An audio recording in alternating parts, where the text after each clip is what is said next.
We have an exciting program for you today, an information session about student internships with the Navy and Navy Labs. So we are honored to have everybody here today and our guest speakers, and I'll introduce them in just a moment.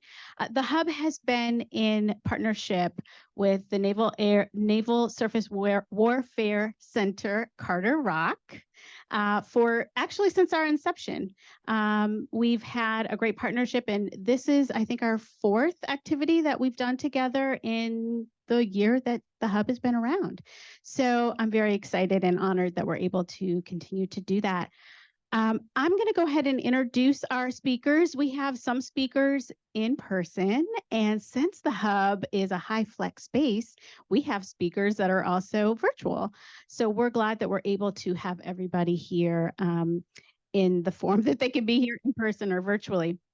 So first, I'd like to introduce Dr. John Barkyam. Here on the end, he went to school at St. Michael's College in Vermont, where he found a love for physics and challenging problems. After getting his degree, he worked on and received a PhD in physics, working on optics and materials science. After postdoctoral research at the National Synchronous Light Source at Brookhaven National Lab, Dr. Barkyam started working for the Navy researching radiation detection materials and is now the director of university engagement at NSWC Carter Rock.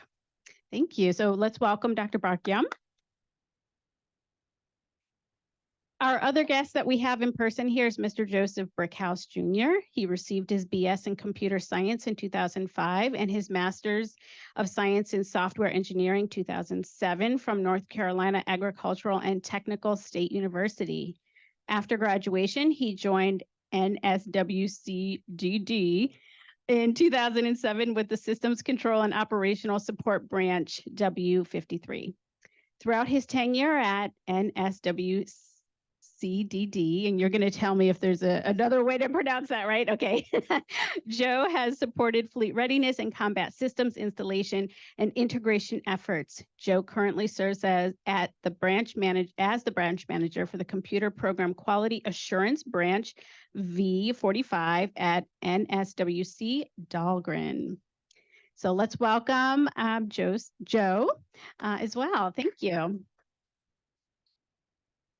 Joining us online, we have Dr. Anthony Malatesta, who completed a Bachelor of Science in Mechanical Engineering at the University of Maryland through the Southern Maryland Engineering Program, where he interned at NACAD, Coast, Maryland, focusing on,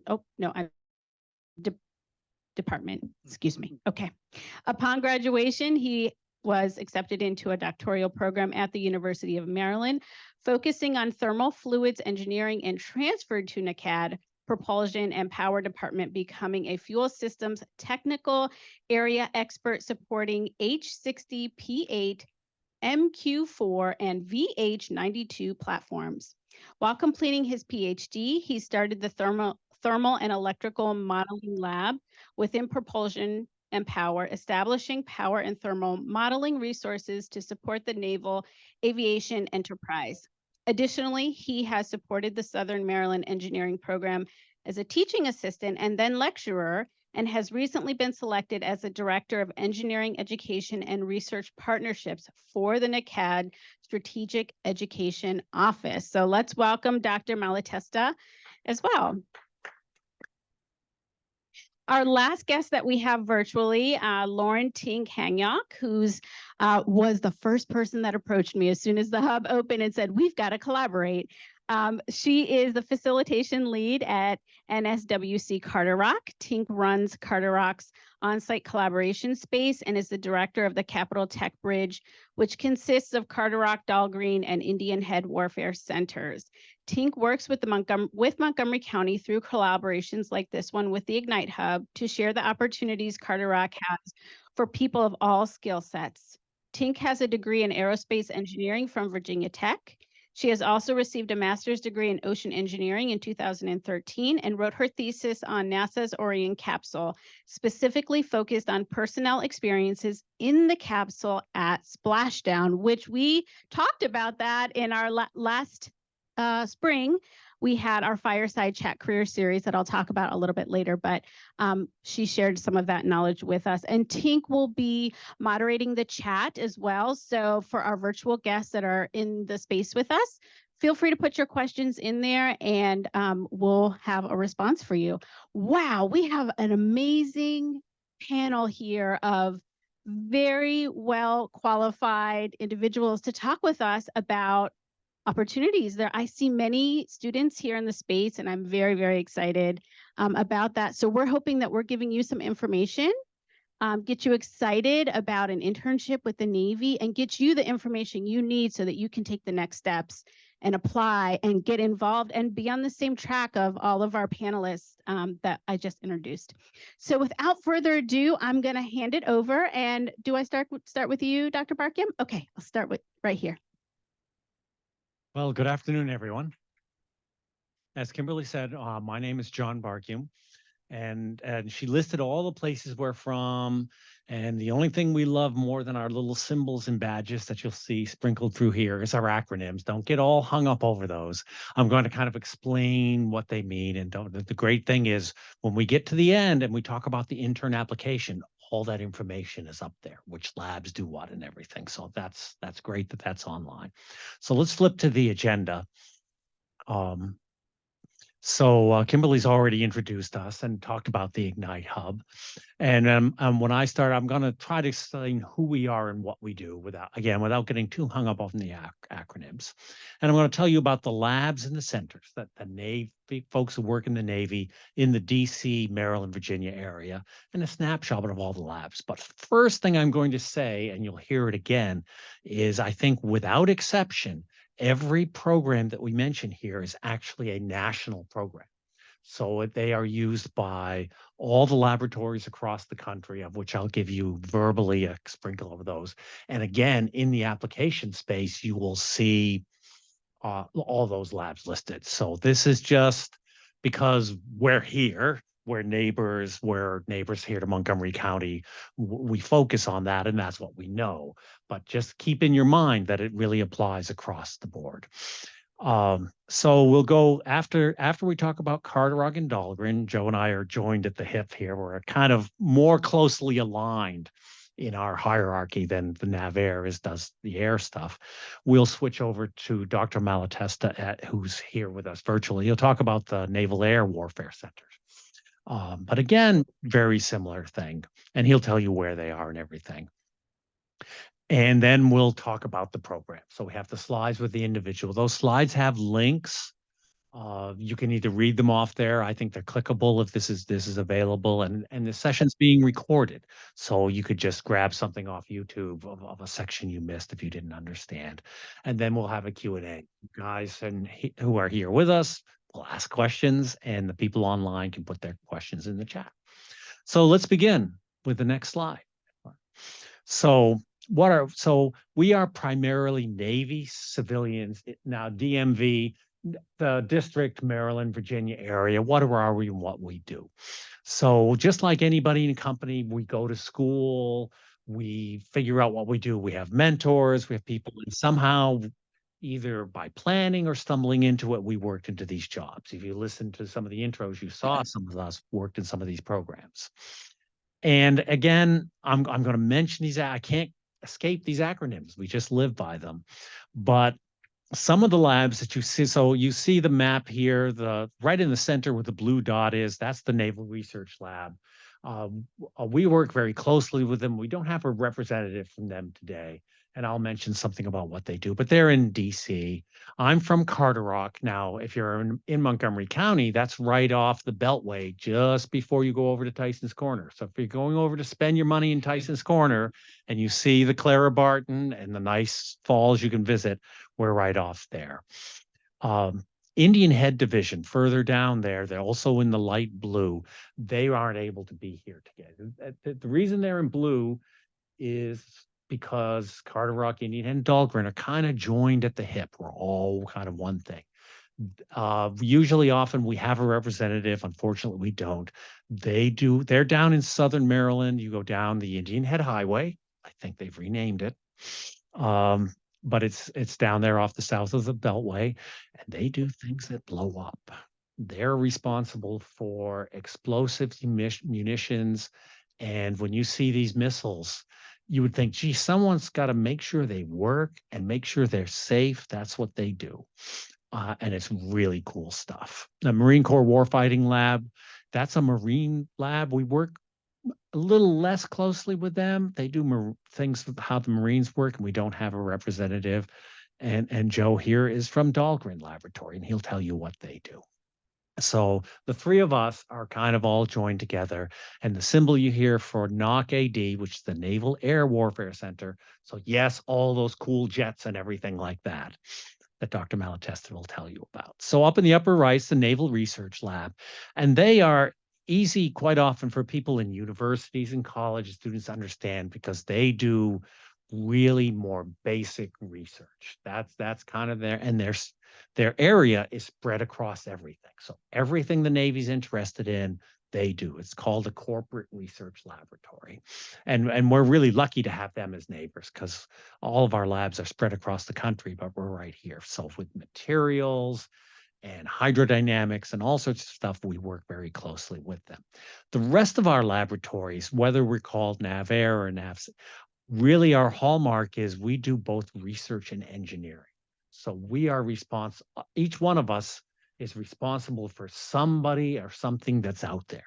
So if there's a piece of equipment or technology or new things or whatever that's sailing, flying under the water, collectively, whereas now it's such a big enterprise of stuff and nobody can do all of it. No one has the expertise. Hence all these things that we're divided up into. I know these slides are a little small to see, but you're going to see them again later. So the NAVC that we're part of is all things ordnance. That's the blow up stuff, combat systems. You think of the weapons, machinery. That's up good friends of ours in Philadelphia, mines. Some of that stuff you won't hear about today because it's spread across the country. So we have laboratories in Florida, California, Indiana, Washington State. The great thing is I don't need to tell you any more about that because it's all actually in the application space as soon as you get on the website for the internship program. And we'll open that up at the end so you can see. And of course, NavAir, which I don't work there, I never have, but they're super cool. I mean, it's unmanned aircraft, ship takeoff and landing, everything that supports that mission. Next slide, please. So now I'm going to talk about the Carderock division right here down the road, and then hand it off to Joe for the Dahlgren division. So I won't read our mission and vision here. And core equities is another way of dividing up all the different aspects of things we do. But really, our hallmark is everything on the ship and submarine and subsystem that makes it go and makes it work. So it's really one of our big areas is called ship design. Now, when I came out of school and started working, I didn't even know what that was. There's a field called naval architecture. A lot of it is mechanical engineers, but not solely. And we are responsible for designing the ship. So it's everything from CAD. You have to understand basic things like different things like what's called moments and mechanics that you would learn in physics and engineering so that it doesn't tip over. You know, little details like that are very important. Everything from hydrodynamics and what's called fluid dynamics, structures and materials. So the interplay of what the steels and composites, environmental quality systems, everything that makes it habitable. Everything about our vulnerability signatures. So everyone kind of knows about stealth airplanes. We do stealth and signatures for ships. So within that, we hire physicists, computer scientists, material scientists, engineers of all types, and everybody else that makes the system work. Over here on the right is our history. We actually go back further than most of the laboratories because there was an Admiral David Taylor in the late 1800s, 1900s who realized we in the US didn't really do any of this stuff. And we were about to buy the first steel ships and the first ships for World War I. And unless you really know what you're doing and can test and evaluate and advise and research yourself how these ships work, you might not get what was promised to you when you're buying. So he built the first base, and wait, that black and white picture is down here, actually in downtown DC. So we have these cool test facilities for testing everything about ships, and it's all coupled with computer codes to do that work. Next slide, please. This is more of a continuation of what we do. So in broad areas, I said the theme with all of our labs, and you'll see that from Joe and you'll see it from Naval, is that we do what's called science and technology. So that's the basic and applied research. You don't know whether it's going to work, or if the basic science works, you don't know whether it would even work out in the real world. That lower left where that woman is actually, it looks like she's in some sort of metallic. That's actually a test facility for testing magnetic response of submarines. As you may or may not know, as these submarines are made of metal, and bad actors and people who don't like us put mines in the water or missiles, and they detect the magnetic field. That's actually a device that can detect in a model the magnetic field, and we cancel that out in ships. She's actually one of our top leaders within that area. Under that, it mentions we support, so the research engineering when they're actually building and getting the ships ready. Once you know the science and technology works. Test and evaluation, that one in the upper right, that's our facility. You will never guess where that is. That's in Ketchikan, Alaska.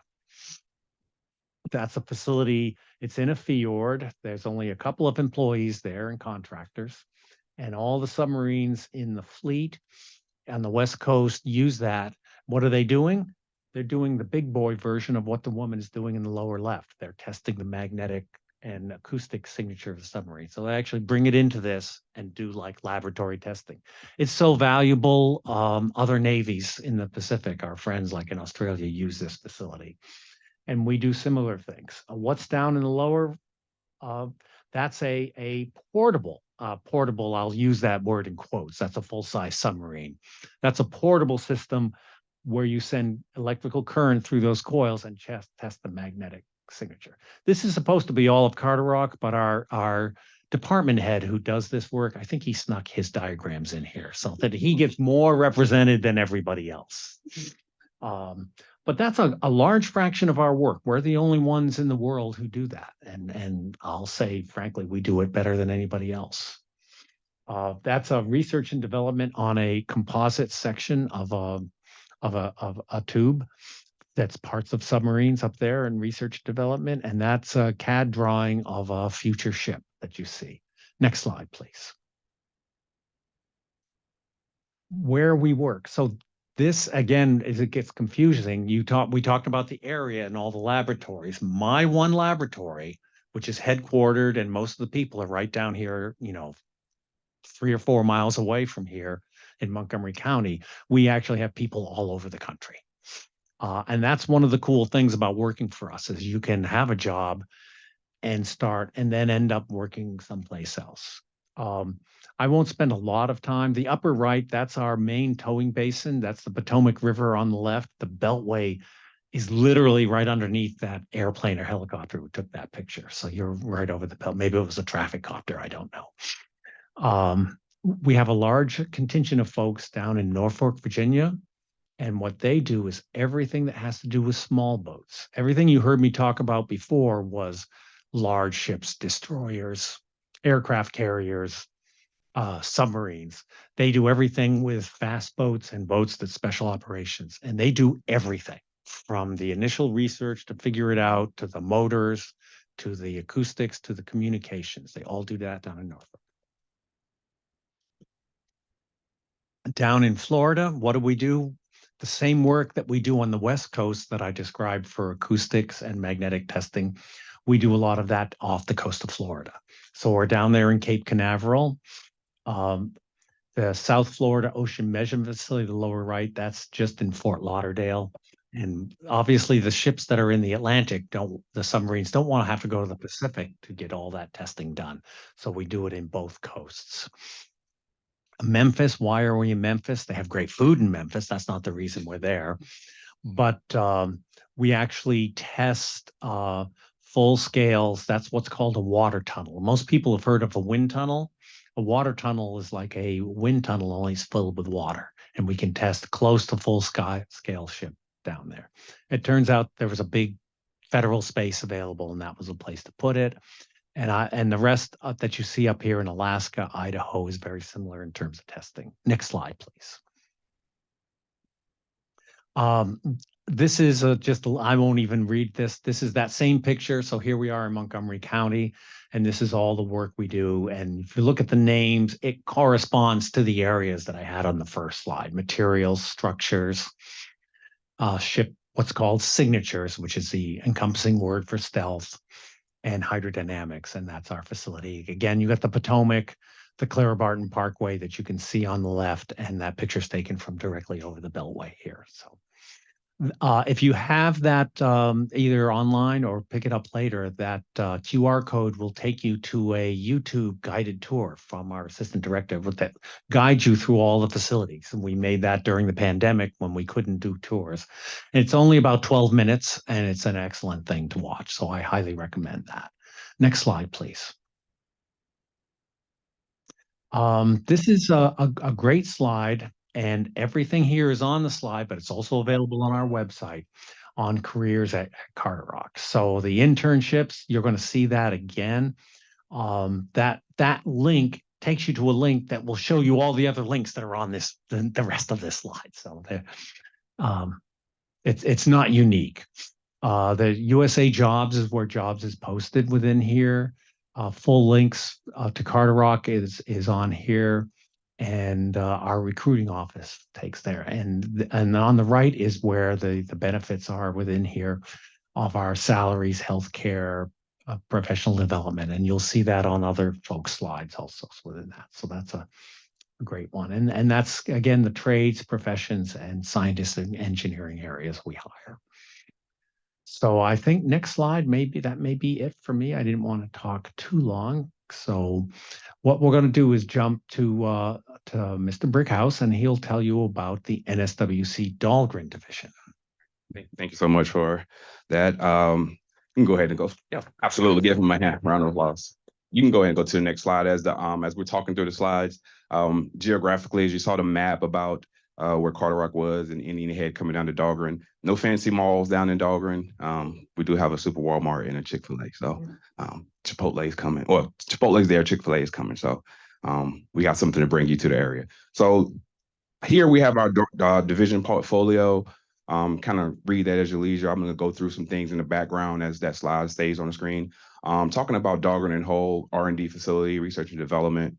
Our TD and the command leadership set forth 5 very important strategic goals for us to help meet our mission. I intentionally didn't put the mission up here because I wanted to talk through it as you see the slides here. We deliver warfare systems to protect our nation and to defeat our adversaries, all right? And again, these key aspects of our portfolio were designed to help us succeed our mission.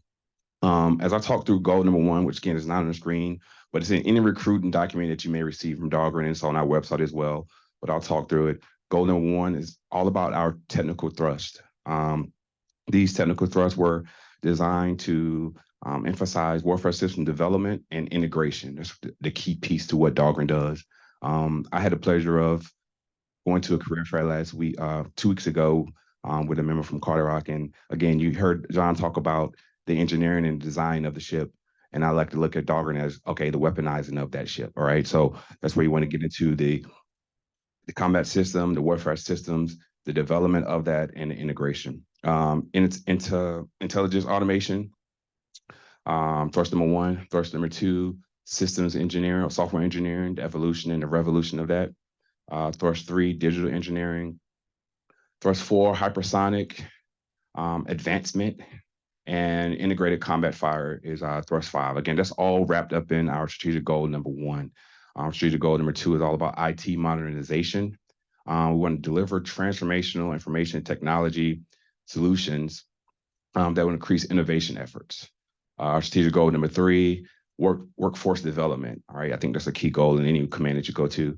But we're trying to build a future workforce that maintains mission readiness and in future Navy strategic planning, hiring, and development, which is why we're here today. All right, goal number 4, communication, getting information to the right people at the right time.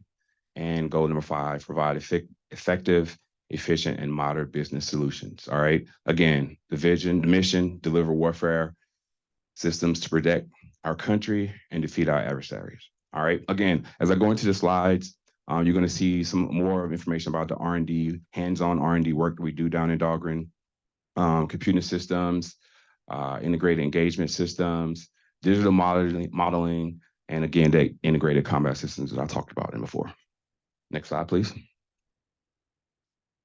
All right, here, development and integration of that weapon system or that warfare systems. All right, so if you start at the top, the bullet that you see in the circle, you kind of see the evolution of how we operate at Dahlgren. And again, those thrusts and those strategic goals that I mentioned earlier, how they play along and just how Dahlgren operates. Hands-on RDT&E, threat engineering to mission analysis, around to concept generation, R&D, prototype and testing. Once you get a design, once you get an idea or capability, you want to be able to prototype and test it, integrate it into other elements of the weapon system or other elements of the naval vessel, engage industry to make sure everything is set, and then deploy that particular product or capability. All right, and then the next slide, if you will, we're gonna get into, now that we have all this space down in Dahlgren and, you know, the main things that we do down there, you might have heard of Dahlgren Proving Grounds. We have the land, we have the water access to be able to do exactly what you saw on the previous side, all right? Be able to develop capabilities, test those capabilities out in a controlled environment, whether it's out in the Bay Area, in our labs facilities, and then get those deployed to the fleet. Integration and physical and digital products, all right? Basic safety testing, of course, there's a huge safety element when you get into prototypes and testing of those prototypes. We did mention the Indian head, the ammunition or the piece of that. There's an aspect of that as Dahlgren is here. We have our live gun range down there. We have just a lot of things. You can see the specs on the far right as far as the infrastructure and the equipment that is down at Dahlgren. Talking a little bit about the evolution and the revolution of the proving grounds, dating back to 1918, where we were more focused on T&E, testing and evaluation, where we were testing and proving naval guns and ordnance. Fast forward to 1940, we got into research and development of math, where we got more math majors, physics, chemistry, engineering, people into the space to focus on R&D efforts. Computational science came into play, and then systems engineering became big, and around between a little bit after 1970, where we were focusing on combat systems and those new concepts like ballistic missiles, and the integration of those warfare systems. Networks came online, hot and heavy, in the early, I'll say mid-1990s, where we're trying to connect those systems, various systems that we have out in the fleet. How can we integrate those and connect and talk to each other? And then now, from where we are now into I say a future state, we're looking at combining the digital, when you're looking at cybersecurity, when you're looking at anything from a digital aspect, and tying it into real world concepts, all right? Tying it into with the real world. Electronic weapons, advanced materials, again, distributed network systems, and automation of those particular systems. Radars, you can see them at the bottom, nice diagram of radars, unmanned vehicles, range boats. Again, we have water access down in Dahlgren, test beds, range stations, and then the magazines. All right, next slide, maybe it for me. All right, pass it on. And I'd like to hand it now to Dr. Anthony Malatesta from what we call NOC AD, because it's a mouthful, and he'll speak from online about the great work they do down there. All right, good afternoon, everybody. Hopefully I'm still coming through all right. Yeah, we can just go ahead and jump to the next slide. So again, yeah, I'm Anthony Malatesta, working at the Naval Air Warfare Center Aircraft Division here at Patuxent River. So I don't know about you guys, but when I think Navy, maybe the first thing I think is not really anything to do with airplanes. But it turns out, actually, it's really critical, the aircraft side of things, to meet the Navy's mission. And actually, we have a massive fleet of aircraft of all types. Maybe you guys have heard things like, oh, there's, an F this, like an F-18, F-35, those kind of things, or, you've got some C-130, all these letters have different meanings for aircraft. And so we really have this very wide range of things that the aircraft do. F for fighter, A for attack, C for cargo. And it's not just planes, right? It's helicopters, of many different types, all these different missions, manned, unmanned, you name it. Really complicated mission that we have to meet and work together with everything shipboard that has been described so far.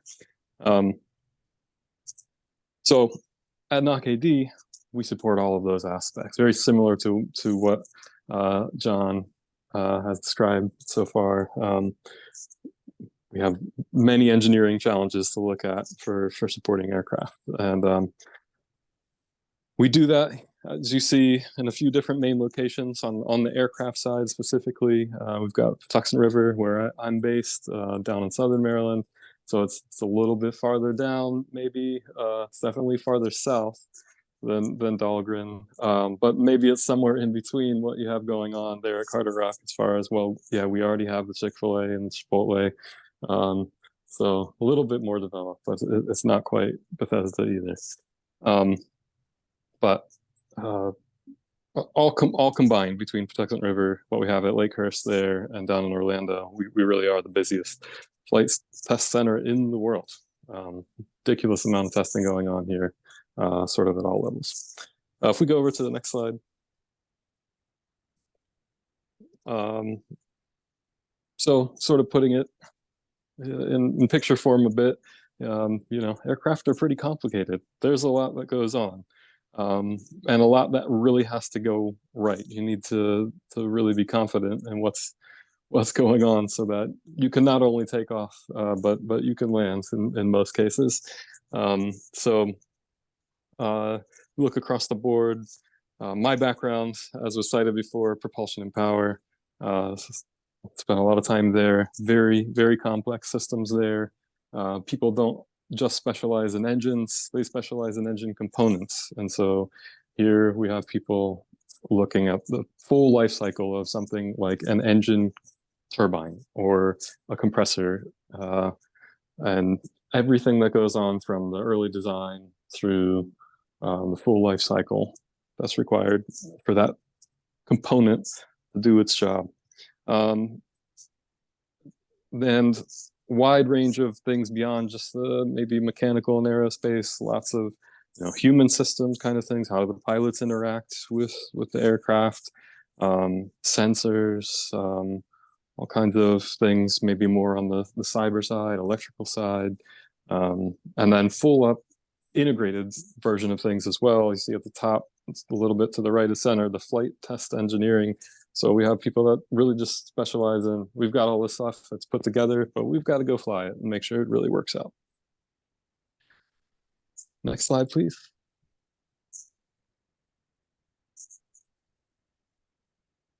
So complex systems, right? And complex challenges that we really have to address for the Navy to meet its mission. All these different types of aircraft that I described, they have to work together. They have to work together with the ships and our allies to really achieve the mission. So to make that successful over the long term, we need the best talent. And we need people like you to come and join us and take on these really rewarding and fun challenges as well. Next slide. So this might sort of lead us into some of the other programs, but we have one that's kind of unique down here that I went through myself. And so it's really focused here in Southern Maryland. We have great facility. The University of Maryland recently put in about $87 million to have a remote campus that's about 15-minute drive from the base here at PAX, which is the only University of Maryland remote campus that has a research component, which is focused on autonomy. And there we offer basically all your junior level and senior level courses for mechanical and electrical programs. And very soon there should be a computer science aspect there as well. But basically there's opportunity for you to come take all your courses there, intern at PAX, and you can even get tuition covered if you meet certain requirements there. So really great resources down here. Yeah, we could talk more about this if anyone's interested. I think that sort of wraps it up for me.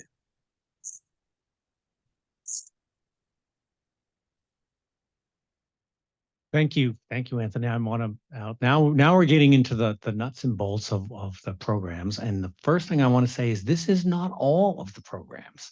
This is just some of the major ones we use. I think all of us use all of these. So and all the other labs that you got hints of are across the country. When we get to the last slide, I'm going to open up the NREIP website and we'll look at what it shows for some of the other labs. So the first one on here is what's called and again, we love the acronyms, so we call it CAP, Science and Engineering Apprenticeship Program. That's the high school program. I'm not going to read through every one of those. What says what's required, program structure, and there's the link down below. That one and the next column over, this NREIP, are all run by the Office of Naval Research. They're over here in Arlington, and they're the executive level that handles all research for the Navy. So they run that for the country. The Office of Naval Research does. And they look like two separate websites, but they're basically the same place. So one is the high school program. The next one's the college program. The high school one is, I highly encourage you to look at that. Both of them are open now for next summer, and they close November 1st. What does close November 1st mean? At 11:59, they are closed. In fairness to everybody, there's no wiggle room in there. I'll go through some of those details within that. So I want to those are two I'm going to focus on, the high school and the college program.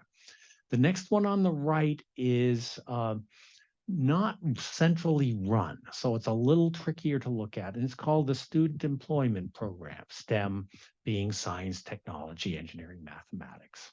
And this is one that we all use, but it's I do have to be very honest, it's a little trickier to see. On our website, what you see on here is a direct link for applying to that program. It is just like the O&R intern program. And we take resumes, and you're sort of like, the best way to describe it, you're like an apprentice. That may be why the word's in there somewhere. Program where you're going to school and working to start working for the government. We actually move people from one program to the other. So people who get into that, and I can't say anything other than go and look at the individual website. Dahlgren uses that quite a bit.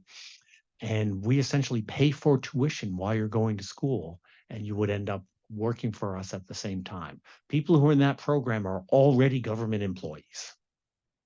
So it's one-on-one basis. I would encourage you to go to look. You see that within instruction. All of these programs are U.S. citizen only. That's just the way we roll. That's the fact of life. We're hiring citizens within that. And that's clear within that. But you see tuition assistance with service agreement. So if the government's paying for you to go to school, you would work for the lab afterwards. So I think that's a great program, and you can directly on the Carter-Rock site for that. Next slide, please. So this is kind of moving from high school further up. So the next one up here is called SMART. and that one's on here. We won't go to their website. They closed December 1st. And this one is really cool. This is a scholarship program. So this is highly competitive. It's across all the labs in the country. It's not only Navy, it also includes Army, Air Force, and other parts of the Office of Defense. And people who are already in college, there's a program within that for rising freshmen also. It's actually called the Ron Dellums Smart Scholarship. When they took Representative Dellums fought for that, and they added that on here. But it's all on the same website, so I didn't list it. This essentially pays the full freight plus 25 to 40, what is it? They've raised the number about 45K of money to go to school in addition to paying for school. That's a pretty good deal. For that deal, they will work with you. You would work with a lab that you're already familiar with through this program to work for equal number of years as you're supported afterwards. We have about a dozen of these smart interns on here, and it's a fabulous program. So if you're coming at this as a high school student now, you wouldn't like say, oh, gee, that seems like a bit, how do I get into that? Well, work your way up and then, but certainly think about that. Go look at it. That's a great thing to do. The next one over is very similar. It's called the National Defense Science and Engineering Graduate Fellowship. This is one I know that my friends down here at Naval, that you just heard about, use it a little bit more than we do, but we still, and it's a very similar type program within that. That's again, a national defense. It's not just Navy, but I would say if you're thinking of that and you're looking at scholarships, you look at that as well as you look at the SMART. The next one over is the DoD Cyber Scholarship Program. Again, very similar within this. I believe it also has a service requirement, and all the details are on that. And that's because across the board, I know my colleague at Dahlgren here uses that a lot, probably more than we do. I just wanted to mention, sorry, that in the eligibility says that only students at designated National Centers of Academic Excellence in Cybersecurity are eligible for this program. Montgomery College is a designated National Center of Academic Excellence in Cybersecurity. Yeah, Thank you. Yeah, so that's really for the people focusing on cybersecurity within that lab because it's such a critical, important area. So I did not know that. Thank you very much. So those are the programs we're highlighting. There are other ones within here. And what I want to do before we open up to questions and answers is hop over to the next slide. I probably have a conclusion slide. So if you could click on that link up there, let's try this and see how it works.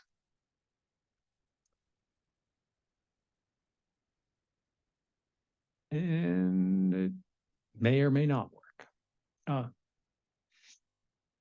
So that's the NREP one. And if you go in here, you'll find NREP and click in the upper left. If you're in the picture, it would actually take you to the high school program too. So they're they're run by the same group and you'd see them in the same place. When you get in here, one of the first things you see is a frequently asked questions. And I would highly recommend you look at the frequently asked questions section for things like they talk about the citizenship requirement. They talk about exactly where your GPA is at, what year you're applying to. There's a list, not only a list of all the labs, there's a list of all the labs across the country, points of contact, what they do, where they are. So just the snapshot you got here from Carter-Rock, Dahlgren, Knock AD down there in Southern Maryland, you can get that information for all the laboratories, of which just us here at NAVC, there's 10 different ones across the country. There's also San Diego, who does really communications within that. So click on the FAQS. We won't click on the apply because it's just, so if you just scroll down, you see, how to apply. What's the period open and close? You need transcripts. Especially if you're a college student, getting your transcripts is a process. It can take a couple of weeks. If you wait until the last week before this is due and you need transcripts and it takes 2 weeks to get them, you've got a problem. They need letters of recommendation for the college thing. If you're asking professors for letter of recommendation, you have to give them a little time. So you don't want to be doing this a week before it ends. That's the high school one is not quite as stringent.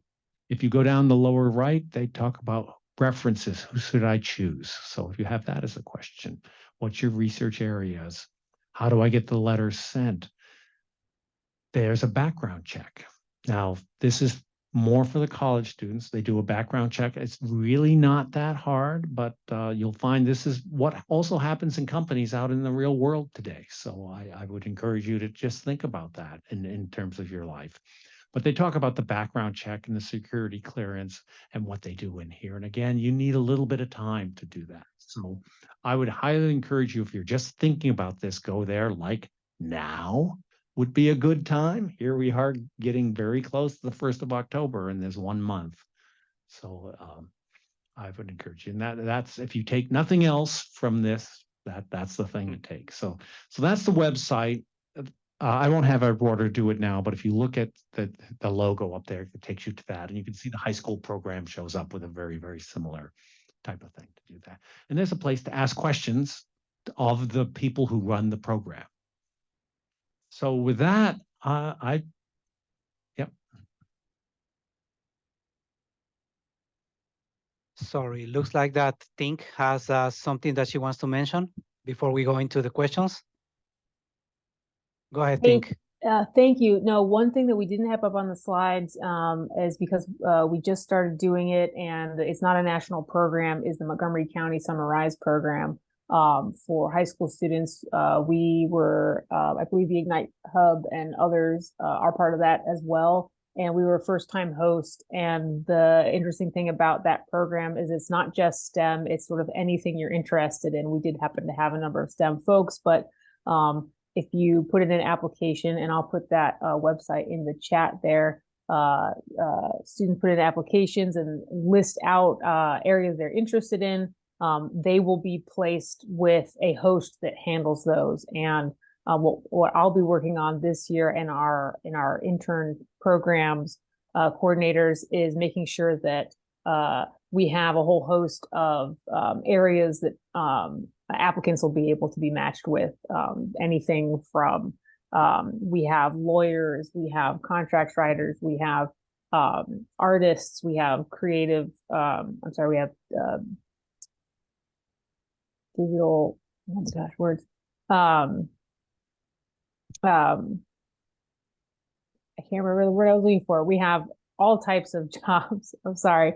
And so we'll be able to match kids up for that. And that program is kind of like dipping your toe into the waters of what it is. So it's kind of a part-time program, a little less intense than the CAP program, but we do have our CAP and Summarize programs work together. So I just wanted to make sure I mentioned that before we launch into questions. Thanks.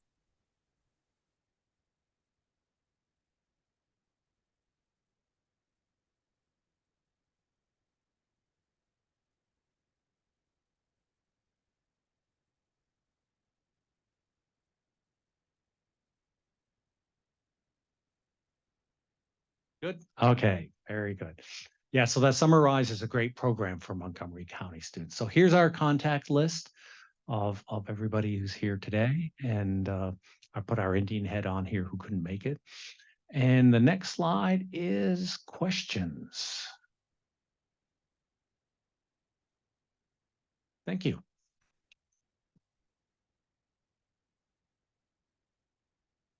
Okay, our virtual guests, if you have questions, you can put it in the chat. I have an iPad here that I can read it off. And anybody here in the hub have any questions? All right, I'm coming to you. We have one microphone, so I'm gonna walk it back and forth. I'm just curious if we're gonna have access to this slide. Oh, yes. All right. Yes, we will share this PowerPoint along with our video recording on YouTube. Any other questions? Yes. Since I'm an early college student, will that affect my application process to any of the programs? Early college students are high school students. So his question is about his application. I'll cop out a little bit and say, go to the website and you have a question, directly put it to the people who run the program. But the answer is going to be, if you're in high school, it's the CAP program. Even though you're in because we talked earlier in the early college, I don't think that gets you directly in there within that. But look at both the NREP and the CAP and fire them off an email, and they'll get back to you. But when the year you graduate their senior year, it's still the CAP program. You get into college and you're going on to a sophomore, then that's the NREP program. But read those details right in the website. They're the authority.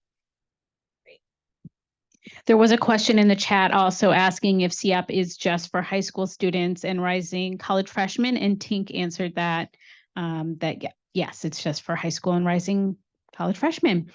There is a question here. Are there any other centers besides Carter Rock and NRLDC that are known for acoustics research?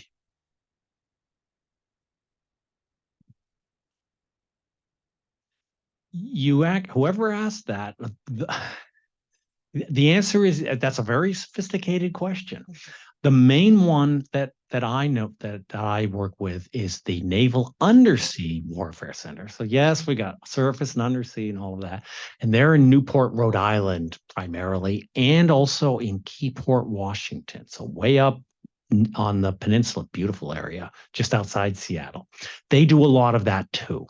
And so that would be, so the acoustics would be NRL, us, and Newport and them. And that's pretty much it for that highly valuable specialty.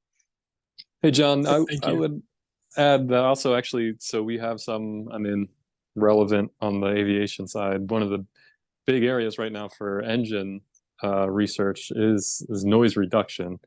So there's a lot going on actually looking at that aspect of it, and some pretty complex things to consider there from a fluids and acoustics standpoint. Okay, question here. Thank you for the presentation. I would like to know, where is the side where the cybersecurity research is being done or developed?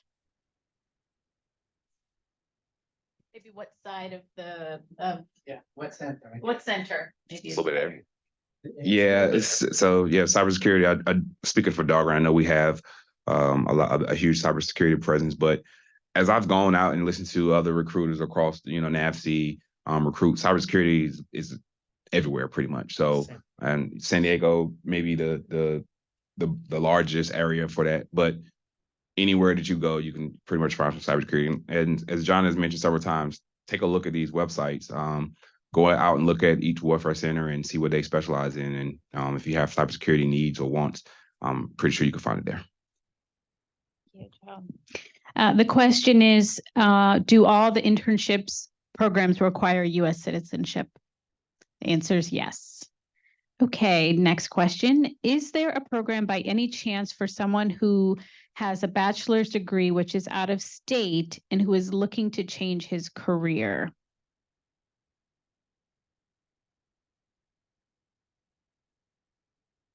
Sure, I'll read it again. Is this program by any chance for someone who has a bachelor degree? Okay, which is out of the state and who is also looking to change his career? I think the question is, and Kinwalk, please let me know if this is not accurate.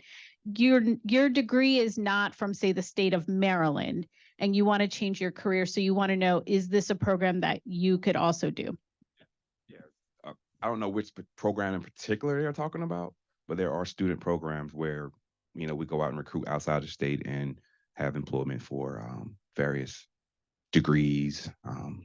So yes, again, I don't know what specific program they were talking about, whether it's NREP or CAP, but SSCP, SMART, he doesn't have to be physically in the state of Maryland to take a net. Great. And we certainly have some students who may already have a bachelor's degree and they're going for a second one, and they could also do the internship as well, right? Okay. If that was not the question, Kenwalk, please let us know in the chat and we'll try to clarify. Okay, next question in the chat. I'm an international grad student and I worked on various aeroacoustic projects However, when it comes to job internship hunt, the U.S. citizenship is a barrier. I was wondering if there are ways to work around the U.S. citizenship requirement for internships or jobs, or are there any jobs or internships that do not require that? I don't want to. It is pretty clear that you have to have a full U.S. citizenship, either obviously by birth or granted through the process for these programs. They really can't. That there's really not much we can say. I go and read the website, what it says. There are lots and lots, and I've dealt with some of the major companies around in the DC area who all have internship programs within there. Depending on their work, they have different requirements than we do, or some of them have same requirements that we do. Really, I would encourage looking for those. It's actually a big active world, certainly in the DC area. And I've taken the time to look at some of the other programs. I'm not in a position to name any of these companies within that, but I would encourage you to look there within this, and by all means ask those questions directly of the people who run the internship program here, and get their answer on that, since I don't want to represent them, the Office of Naval Research, and see, just constructively ask them that question and see. That's. We have two more questions, but maybe just to, maybe there is a question about this. Why do you have to be a U.S. citizen for this type of internship? Maybe just to answer that. I know the answer, but I'd like for maybe. So when you come in as an intern, you're going to go through the interim clearance process, background check and all the good stuff. So there's legal documentation that needs to be provided to able to attain that. You want to add something? No, I do. And in perspective, I'd say without exception, and I started the intern program at Carter Rock 20 years ago. I never see an intern who's doing made up work or something that's really not important. We bring them right into the more important programs we do. And at least on an information security side of working with the computers, and that is, at one time we had, so some people had clearances and others didn't within that. We found to have a successful program and really have it worth, frankly, your time and your investment as people looking to move that. The best way was to do security clearances for everybody, which in itself is a valuable thing. So that's just where we are with this program, and it's a bit of a challenge. One thing I wanted to do today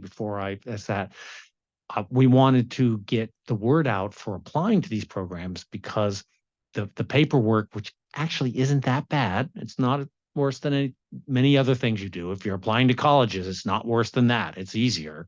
I'll tell you that right off the bat. But you got to do this security paperwork. So you want to start thinking about something that closes on November 1st about now. So that's one reason we want to do this ahead of time, because it is a requirement for these programs. So, and because of the importance of the work we do. Thank you. I just wanted to give an opportunity to explain a little bit further. There are two questions in here about being a senior in college. One of them Tink answered, but I'll get to that in a moment. But this one was a little bit different. For a college student about to graduate, does it make sense to apply for an internship or just apply for a full-time position? Really good question. I actually have gotten that question quite a few times. So here's the Joe response to that. So if you have a desire to do any postgraduate, work, like go back, get your master's degree, or go and do anything else, intern will be the route for that. But if you're graduating, go ahead and get in that full-time realm and apply for a full-time job. Anything you want to add to that? I won't change that. I think we have one of the better post-employment education programs. That's a great thing about the government. There's good things about working for companies. There's good things about working for the government is you can get those degrees while working as an employee. So that's a pretty valuable thing to do, to consider if you're out there looking for a job. So look at all, everybody's situation's unique. you'll know with that, but I kind of agree with what Joe just said here. Yeah, just piggyback on that. I always tell people, if you have the capacity to work and go to school and have the government pay for it, it's a win-win. So that's all I have to say on that. Okay, thank you. And I'm going to ask the next question that's in the chat that Tink answered. It's similar. As a senior at the college set to graduate before summer of next year, would I still be able to apply for the NREIP, or would this type of application not benefit me? Which her response was, college seniors are eligible to apply for NREIP for the summer after they graduate. Graduate students are also eligible to apply for the NREIP program with at least one semester of classes completed. So if you intend to go on to graduate school, you can still apply for these internship programs as well. And then this was a question a little bit before about cybersecurity, but Tink had something to add to that. She said our NAVWAR Air Force Warfare Centers specialize in cyber as well. There are two centers, NIWC LANT in Charleston, South Carolina, and NIWC PAC, right? PAC. Okay. What is it? Okay.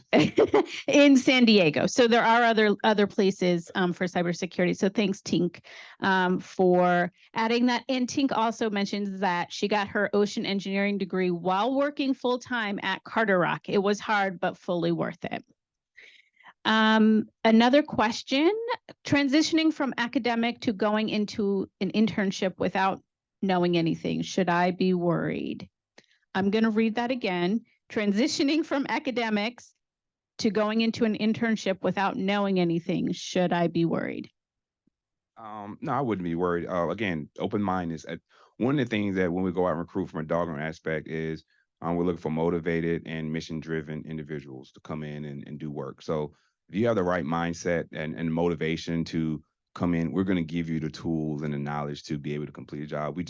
Those soft skills, those KSAs, knowledge, skills, and abilities that you're going to learn while you're in school, whether it be coding, whether it be something in the electrical engineering field, whatever it may be, your degree may be, those soft skills you bring it to the table. But when it comes to the tangible that are needed to get these products out the door, we're going to have the resources to help you get that. Okay, next question in the chat. Those of you that are here in the hub, raise your hands so I know if you have questions as well, so I can pass the mic. You have a question? Okay, I'm going to ask this one and then I'll come to you. If a student graduates with a low GPA but understanding of engineering, can they still have a chance of being hired to positions such as these? Again, that's a hard one for me to answer. Pay attention to what it says in the application for these programs. They do have to stick to the letter of the rule in fairness to everybody. So again, you're welcome to ask the people who run the program at ONR, but I know that they've got that. And I won't, I would, whatever school you're in, check with your advisor also too. Get an opinion from their point of view, not just from my point of view. One thing you should learn is it's worth getting valuable input from mentors, from resources in your school, in addition to people like us. A better GPA is better than a lower GPA. There's no way to sugarcoat that. But that's where I would really work with a mentor network, with people. The Ignite Hub has a lot of that, certainly for the Montgomery College and for the community around here, to how best to work with where you're at. Everybody's got something where they think, I'm not quite fit, I'm not quite sure, but you can reach out to help that'll help you with those questions. So. Okay, you have the last question because we are 6 minutes over. Do they need to do a hearing test in order to join a military, Navy, or what kind of test do they have to do? Or do they have a computer science program? I want to answer that. Okay, here, you answer. Two of my best friends, one is my best friend that I work with now, that I do a lot of bike riding with, is like that, is sign language only, hard of hearing. And one of them is a computer scientist, one of them is a test engineer. in our lab, and any disabilities within that, within the laws and the rules and the spirit of the government, we certainly welcome everybody working with. And I know that personally from my work, that's that. And if you have any questions, we should put something in the slides. There's whole offices that to help people within that, and hearing assistance. And that's something from your question, I'm going to make sure we add into these slides in here. Yeah, so. Great. Thank you, everyone, for spending time. Thank you. Yes. Thank you to our panelists or our speakers giving really valuable information. Very valuable information. Before you go, two things. One is we have a survey. We want to know if you like these kind of info sessions and should we do more. Two, if we have any faculty joining us, our next session with the Navy Labs is about faculty opportunities, fellowships, and studying as well with the government. And third, this is something new we're doing here. I said two, but there are three. We're doing something a little fun here in the hub. So at each table, there is a winner. If you look underneath your chair, you should find a little badge that says you're a winner. And if you win, we have some hub swag for you. So check your chair. Panelists, we have something special for you as well. If you're a winner, all right, we got some winners. Come on over here to, after you fill out the survey, come on over to Watani and she'll have your hub swag for you. So thank you.